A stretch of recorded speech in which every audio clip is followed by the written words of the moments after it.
আমরা নিজ খরচে নিজ দায়িত্বে মানে যার যার টাকা দিয়ে খরচ করে আমরা গাড়ি ভাড়া দিয়ে যাই, নাস্তা করি, কি জনগণের কাছে, মার কাছে যাই, বোনের কাছে যাই, ঠিক আছে।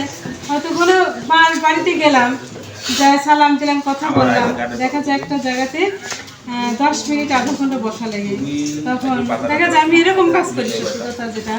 খালা কেমন আছে, তোমাকে তো চিনলাম না, আমি অমুক জায়গা থেকে আসছি, মহিলা দল করি, খালা আমাকে তো এবারকে ভোট দিতে হবে। ভোট দিয়ে কিসের লাভ? ভোট আমার কি দেয়? সরকার আমাদের কি দেয়? খালা শোনেন, কি দেয় আমাদের? আমাদের কি দিল না? আমাদের ছেলে পেলে হয়, ছেলে পেলেরা দেখায় সরকারিভাবে একটা টাকা পায়, যখন মায়েদের পেটে বাচ্চা আসে তখন একটা মাতৃকালীন একটা ভাতা পায়, শিশুরা পায়।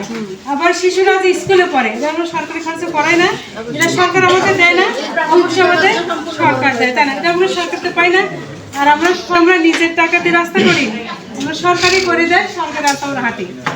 তো এরকম কথাবার্তা বলতে হবে, বুঝছেন? আর যেসব মায়ের কথা শুনতে চাবে না, খালা আমার খিদে লাগেছে, খালা অনেক ফুলগুলো ঘুরতেছে, খালা আমার কিছু খাইতে দেওয়া লাগবে। প্যান পরিষ্কার কথা না, খালা আমাকে একটু খাইতে দেওয়া লাগবে। আপনি ভাত মাখাচ্ছেন, আমাকে একটু ভাত দেন। আমাদের ঈশ্বর আটঘরে মিলে তো আমাদের হাবিব ভাই, তাই না? উনি যদি আমরা এমপি বানাতে পারি তাহলে তো আমরা খুব খুশি হলাম।